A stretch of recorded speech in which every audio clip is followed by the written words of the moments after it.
تازہ ترین خبر آپ سے شیئر کر لیں کہ مصر کے صدر حسنی مبارک نے اپنے عہدے سے استعفیٰ دے دیا ہے۔ اس بات کا اعلان کیا ہے نائب صدر عمر سلیمان نے۔ ناظرین، مصر کے صدر حسنی مبارک نے استعفیٰ دے دیا ہے۔ اس سے پہلے انہوں نے کل رات سرکاری ٹی وی پر جو قوم سے خطاب کیا تھا اس میں مستعفی ہونے سے انکار کیا تھا اور کچھ اپنے اختیارات جو تھے وہ نائب صدر عمر سلیمان کے حوالے کیے تھے اور اس کے بعد ملک چھوڑنے کی اطلاعات بھی جو ہے وہ ان کے سامنے آئیں۔ اب تازہ ترین اطلاع یہ آئی ہے عالمی منظرنامے سے کہ مصر کے صدر حسنی مبارک نے اپنے عہدے سے استعفیٰ دے دیا ہے اور اس بات کا اعلان کیا ہے نائب صدر عمر سلیمان نے۔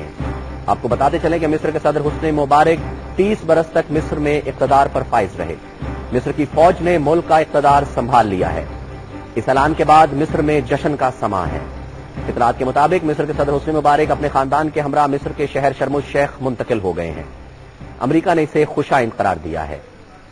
مصر کے صدر حسنی مبارک کا مستعفی ہونے سے انکار کے بعد قاہرہ میں حالات کشیدہ ہو گئے اور 10 لاکھ سے زائد مظاہرین التحریر اسکوائر، صدارتی محل اور سرکاری ٹی وی کی عمارت کے باہر جمع تھے اور ان کی تعداد میں مسلسل اضافہ ہو رہا تھا۔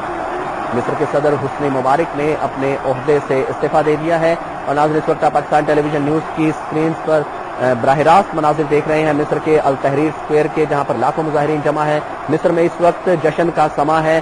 مصر میں فوج نے اقتدار سنبھال لیا ہے۔ مصر کے صدر حسنی مبارک نے استعفیٰ دے دیا ہے اور اس بات کا اعلان کیا ہے مصر کے نائب صدر عمر سلیمان نے۔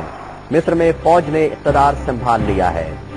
اس سے پہلے مصر کے صدر حسنی مبارک نے کل رات سرکاری ٹی وی پر اپنے خطاب میں مستعفی ہونے سے انکار کیا تھا، البتہ اپنے کچھ اختیارات نائب صدر